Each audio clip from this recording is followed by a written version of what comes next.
On va écouter donc Élise Lantz, qui est aussi sociologue, qui est postdoc et allocataire d'Ardis. Et donc, nous allons l'entendre sur quelle organisation concrète de l'égalité de participation des personnes handicapées aux pratiques artistiques corporelles, études comparées de 2 ateliers inclusifs en France et en Angleterre. Bonjour à tous. Donc, je tiens d'abord à remercier les organisateurs de ce colloque à double titre. Donc, déjà pour me donner l'opportunité de présenter mon travail aujourd'hui, mais également puisque, comme vous l'avez dit, ce travail est financé par une allocation de l'ARDIS.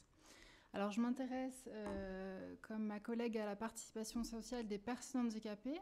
Alors, de façon un petit peu plus large, j'entends le terme personne handicapée en tant que catégorie socialement construite et terme qui est repris dans la loi et qui désigne des personnes qui vont se situer sur une certaine partie d'un continuum entre capacité et incapacité, qu'elles soient physiques, sensorielles et ou mentales. Donc la question qui va guider ma présentation, c'est de savoir quelle est l'égalité de participation de ces personnes handicapées aux pratiques artistiques, et ce par une étude comparée en France et en Angleterre. Alors, la question qui est écrite en titre est un peu plus globale que celle présente sur le programme. En fait, je m'intéresserai dans un second temps à l'organisation concrète des modes d'action, mais d'abord, il me paraissait indispensable de présenter le contexte pour préciser les spécificités du handicap concernant l'égalité, les discriminations, et puis présenter les particularités du domaine de l'artistique ou du loisir. Alors, cette première partie de ma présentation est principalement basée sur l'étude du droit positif, les lois, jurisprudence ou réclamations auprès du défenseur des droits. L'égalité des personnes handicapées est aujourd'hui formalisée par des cadres juridiques nationaux et transnationaux. Alors notamment avec la Convention relative aux droits des personnes handicapées de l'ONU de 2006, qui en fait décline l'ensemble des droits de l'homme au domaine du handicap et qui a été ratifiée par le Royaume-Uni, la France et l'Union européenne en 2009 et 2010. L'égalité avec la population générale réelle n'est pourtant pas encore atteinte. Les situations de rupture d'égalité en raison du handicap sont nombreuses, et ce dans l'ensemble des domaines de la vie sociale. Les discriminations fondées sur le handicap en France sont la deuxième cause de réclamation auprès du défenseur de droits. Et au Royaume-Uni, je n'ai pas les chiffres exacts, mais la Commission pour l'égalité et les droits humains traite également de très nombreuses réclamations. Alors, il est certain que, comme on le sait dans l'étude au recours du droit, seul le haut de la pyramide des plaintes est concerné par les recensements à ces organismes. Et donc, les discriminations sur cause critères de handicap sont fréquentes dans l'ensemble des domaines de participation sociale. Pourtant, le champ de recherche sur les discriminations s'est peu intéressé au handicap et le prend assez rarement en compte dans des approches intersectionnelles, hormis quelques exceptions. Alors, une des raisons, c'est peut-être que la discrimination sur critères de handicap présente des spécificités théoriques importantes par rapport aux autres critères de discrimination. Et donc, je vais commencer par tenter d'illustrer ces spécificités en présentant 2 cas similaires qui ont mené à des réclamations auprès du défenseur des droits en France et auprès de la Cour du Comté en Angleterre. Alors, Madame André, française, souhaite faire une croisière sur le Nil, tandis que Madame Campbell, anglaise, souhaite partir en vacances en Tunisie. Elles vont acheter toutes deux auprès d'agences de voyage des forfaits de vacances tout compris. Madame André et Madame Campbell ont des capacités similaires puisque toutes deux marchent avec difficulté et utilisent pour les distances un petit peu longues des fauteuils roulants, ce qu'elles signalent toutes deux aux agences de voyage concernées. Au cours de sa croisière sur le Nil, Madame André rencontre diverses difficultés au niveau de l'hébergement, dans les transports. Elle n'a pas accès à la majorité des animations et des excursions et elle est contrainte de rester la plupart du temps sur le pont du bateau où est située sa cabine. Au cours de son séjour en Tunisie, Madame Campbell n'a pas accès à la piscine intérieure de l'hôtel, ce qui constituait pour elle un critère de choix de la prestation. Et en remplacement, elle n'a ni accès à la piscine la plus proche, ni de taxi adapté à son handicap pour aller à celle que l'hôtel lui désigne. Dans ces situations, en fait, c'est l'égalité de traitement avec les vacanciers valides qui crée la rupture d'égalité effective, puisque la prestation est ajustée à une norme valide sans prendre en compte à un seul moment les besoins particuliers des personnes. Ces cas illustrent le fait qu'on ne peut pas transférer au domaine du handicap le rapport linéaire classique entre inégalité de traitement et discrimination, puisque dans ce cas-là, c'est l'égalité de traitement qui va entraîner une rupture d'égalité effective.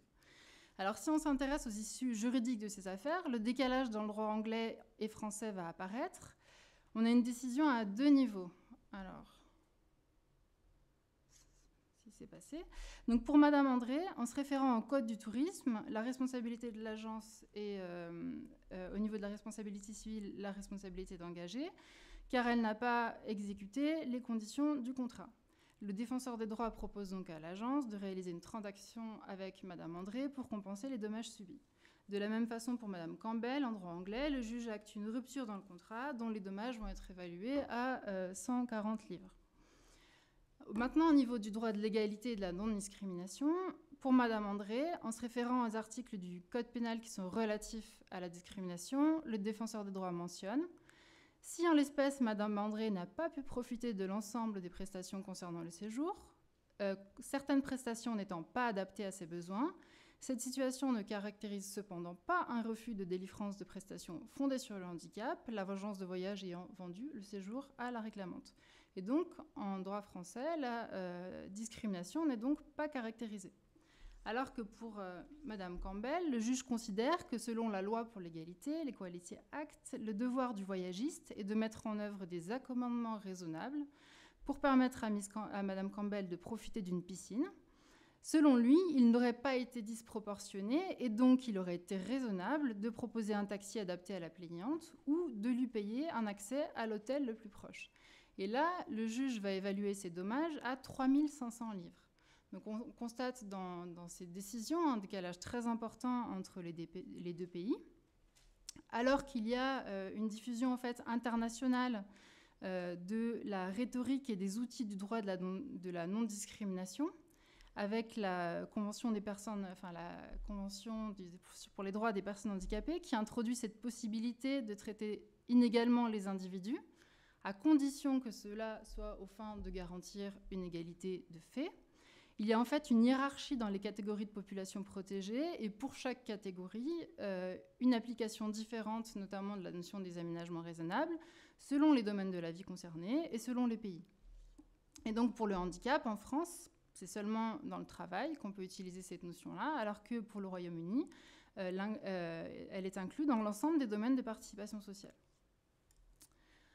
Or, il se trouve que dans le travail, il y a un écart de l'ordre de 30%. Non, c'est bizarre ça. Voilà. Il y a un écart de l'ordre de 30% entre l'emploi des personnes handicapées et celle des valides, de même pour l'éducation, et ce, à la fois en France et en Angleterre. Ainsi, on a une part non négligeable de jeunes handicapés qui restent dans ces pays scolarisés dans des établissements spécialisés, voire non scolarisés, et une part d'adultes handicapés qui est très largement supérieure à celle des valides, qui est toujours hors du marché du travail. Pourtant, la participation sociale est très peu étudiée en dehors de ces obligations primaires, qui sont les plus valorisées socialement. Alors la CDPH prend en considération également, CDPH, donc Convention des droits des personnes handicapées, la place de la vie culturelle et récréative, des loisirs et des sports dans la production de l'égalité des chances entre personnes valides et handicapées. Dans ce domaine, donc, ce domaine auquel l'accès est un droit, donc entre guillemets sur la base de l'égalité avec les autres, c'est ce qui est écrit dans la Convention, pourrait potentiellement concerner l'ensemble des personnes handicapées, quelle que soit la nature et le degré de leurs incapacités, puisqu'on peut imaginer que c'est moins restrictif sur certains côtés que le travail ou l'éducation. Alors la CDPH a théoriquement une valeur contraignante, puisque les États doivent réaliser des rapports pour rendre compte de la mise en conformité des textes et des politiques nationales avec la Convention.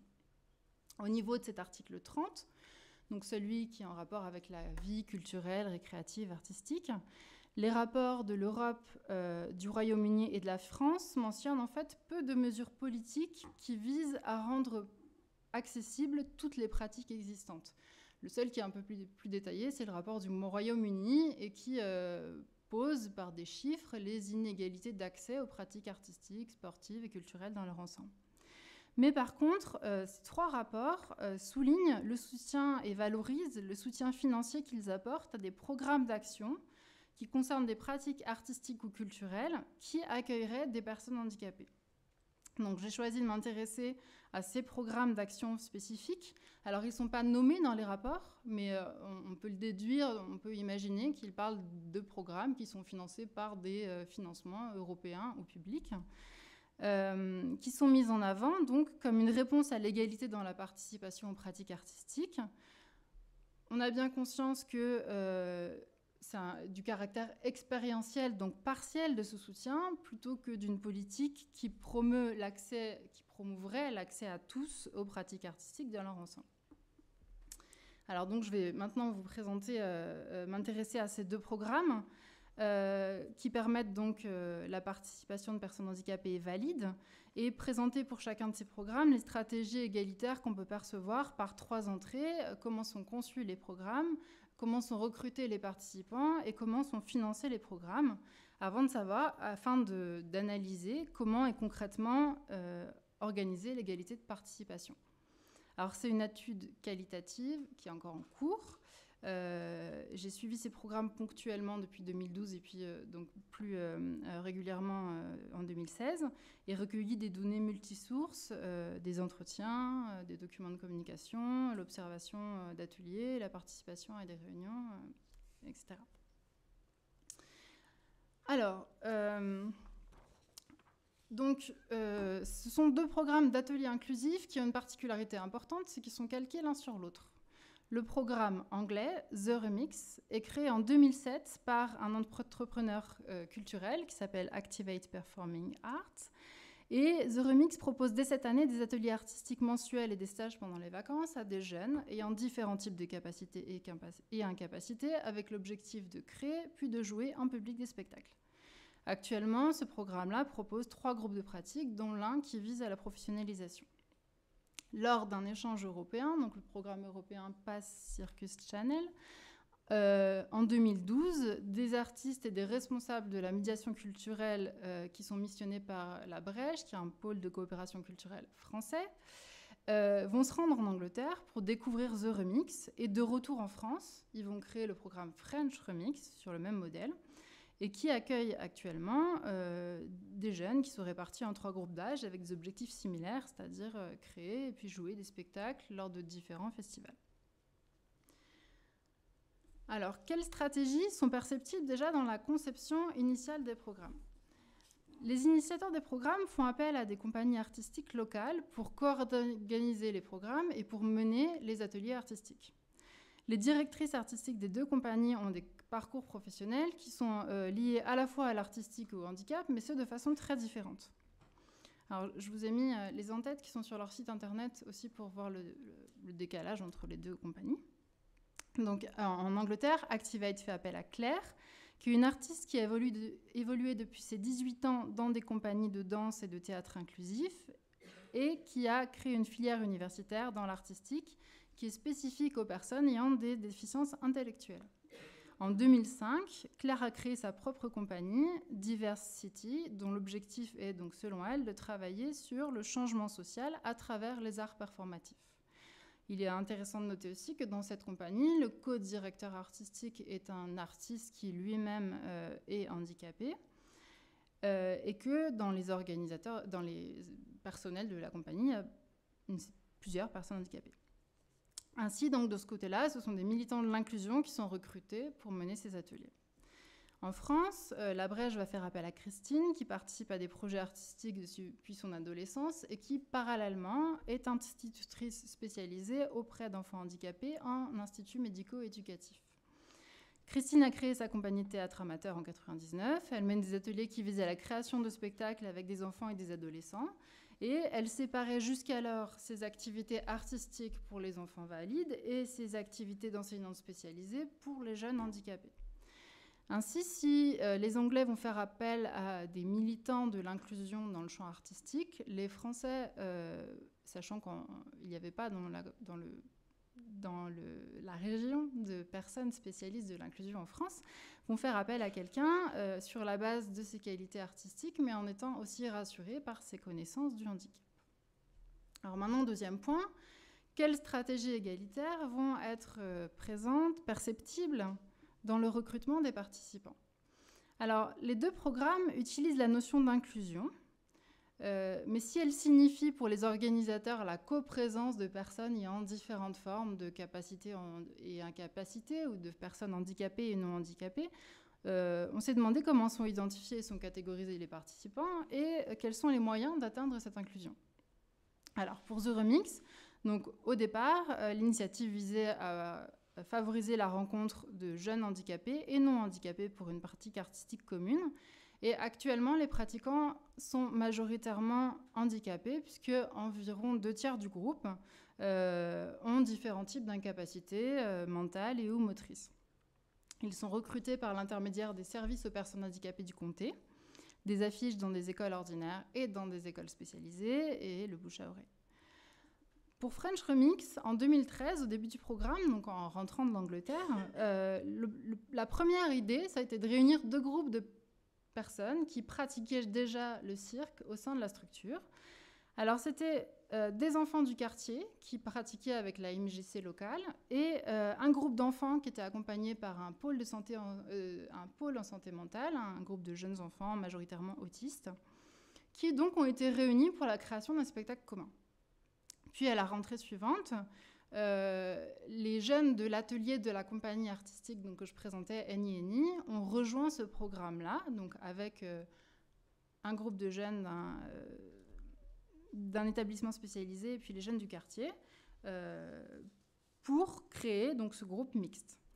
Alors concernant la mixité, le programme anglais n'affiche pas d'objectifs quantifiés, mais par contre, French Remix veut atteindre 1/4 de participants handicapés, 1/4 de jeunes habitant le quartier défavorisé de la Brèche, et donc le reste de participants ordinaires. Alors au-delà de ces objectifs, en fait, ça va être aussi la réalité de recrutement des participants handicapés ou non qui va traduire une dissymétrie entre les deux pays, puisque en fait, la France a du mal à recruter et fidéliser des personnes handicapées, puisque malgré les objectifs affichés, par exemple, la première année, il y a un seul enfant qui va finalement participer au spectacle, un seul enfant handicapé, pardon. Alors que pour l'Angleterre, c'est dans l'autre sens, il est plus difficile de recruter des jeunes valides. On a une majorité de personnes handicapées et ils restent sur des durées plus longues dans les ateliers artistiques. Alors, pour atteindre ces objectifs de 1/4 de participants handicapés et de participants du quartier, les Français vont mettre en place quelque chose d'assez intéressant, qui est une différence de traitement dès l'inscription, qui va viser à favoriser la participation des personnes handicapées ou donc socialement défavorisées. Alors qu'il y a des listes d'attente pour les participants valides, il y a par contre des places réservées pour les jeunes du quartier et pour les jeunes handicapés. Et également, les jeunes de ces 2 derniers groupes ne payent pas l'inscription. Ainsi, l'accès à la pratique est facilité pour certaines personnes, sous condition de leur catégorisation préalable en tant que handicapés ou socialement défavorisés, donc dans une espèce de mixité construite. Alors, c'est pas sans questionner, notamment par exemple les familles d'enfants handicapés qui, par exemple, n'auraient pas de problème d'argent et qui se demandent comment elles pourraient avoir des contreparties, alors en inscrivant un autre enfant, non handicapé, ou d'autres manières. Alors en Angleterre, The Remix a longtemps été gratuit. Petite parenthèse, en fait, le paiement des inscriptions, dans les 2 cas, représente une très faible partie du financement total du projet. Et donc en Angleterre, ça a été longtemps gratuit, maintenant c'est payant. Et ce qui a été mis en place, c'est un système de bourse qui permet de lever donc, l'éventuel obstacle financier à la pratique. Bourse qui est attribuée sans critère d'appartenance à une catégorie nécessaire préalablement, mais par contre qui nécessite une autodésignation, puisqu'il faut la demander pour l'obtenir, et environ 10% des participants sont concernés par cette gratuité. Mais qui n'est pas appelée gratuité, mais qui est appelée bourse.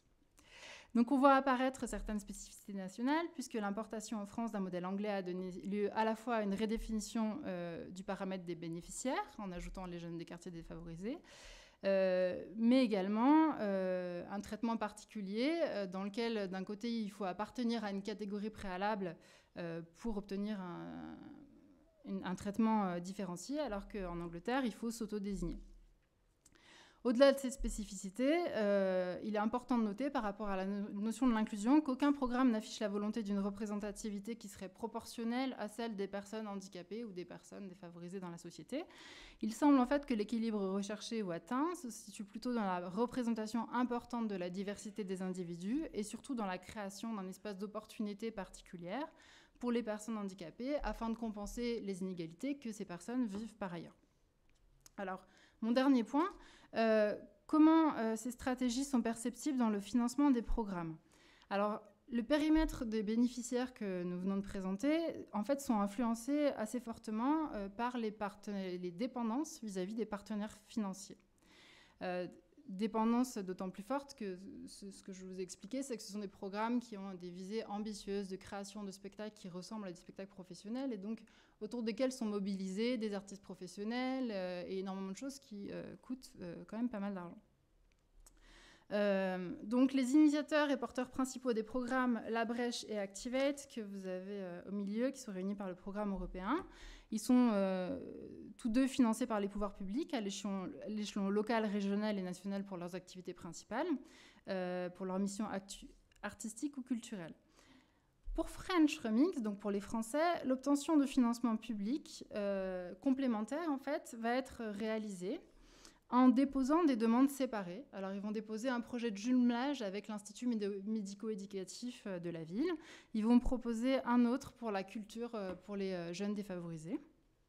Et donc, ils vont réaliser, en mettant jamais le budget global du projet, donc ils vont réaliser un espèce de travail de contorsion administrative qui va consister à découper des bouts de programme en fonction des publics visés pour rentrer dans les cases qui sont proposées par les financeurs.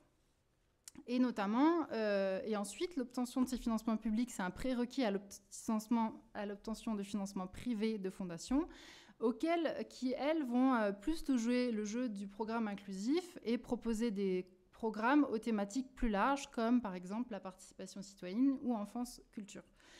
Du côté anglais, les financements publics locaux et nationaux pour l'art sont complétés par la réponse à des appels à projets spécifiques au handicap, puisque là-bas, il existe des projets il est plus facile de financer des projets inclusifs sans avoir à presque mentir sur la nature du projet en séparant des petits bouts de financement.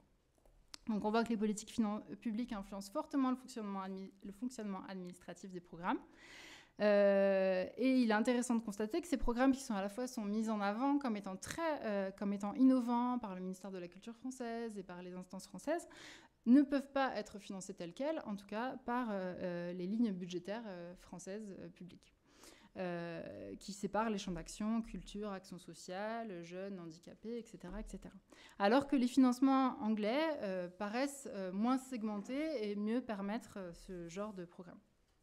Alors en conclusion, très rapidement, donc sur la question des conceptions de l'égalité, donc la déclinaison de modes d'action qui se veulent à peu près similaires au départ, permettent d'apporter quelques éléments. Déjà, pour les Français, c'était la volonté d'identifier un anglais dans un domaine dans lequel les Anglais sont novateurs, plus que la poursuite d'une stratégie globale pour l'égalité, qui les a amenés à se questionner sur ces questions-là. Mais ce qui est intéressant, c'est que ce contexte leur a permis de s'attribuer la question et que, par exemple, nous sommes actuellement en 2016, le projet européen est fini et le programme inclusif continue. Et donc, ils cherchent des nouveaux moyens de poursuivre ces activités. Et tout en nouveaux moyens qu'ils recherchent, tout en déplorant, mais en remettant peu en cause le bien fondé des catégories utilisées par les pouvoirs publics et et par les financements et auxquels ils vont devoir se conformer, et en remettant un peu en cause la stigmatisation que va créer ces catégories.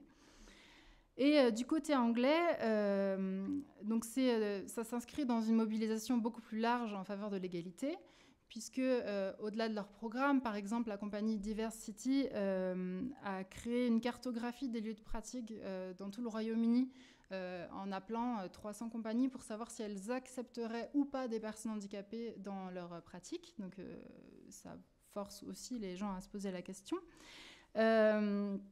Et donc ça semble s'inscrire de façon plus soutenue dans le contexte socio-historique anglais, qui valorise la logique des droits et spécialement celle des minorités. Donc les stratégies égalitaire montre aussi que lorsqu'en Angleterre, il y a des traitements différenciés, ceux-ci vont être beaucoup plus individualisés qu'en France et non appliqués à une catégorie qui est définie au départ. Alors un dernier mot juste sur l'effectivité de ces modes d'action. Ce qui est intéressant, c'est qu'à la fois, ces compagnies inclusives visent à contrebalancer le peu d'effectivité du droit à la pratique artistique par ces espaces privilégiés, et qu'on peut voir sur l'hypothèse que ces initiatives se diffusent, qu'il y a quelques éléments. Par exemple, les financeurs, les fondations françaises pensent à inclure le critère de diversité des publics dans leurs prochains appels à projets. Et les compagnies anglaises gagnent de nombreux prix, ont gagné de nombreux prix pour ces activités. Merci beaucoup.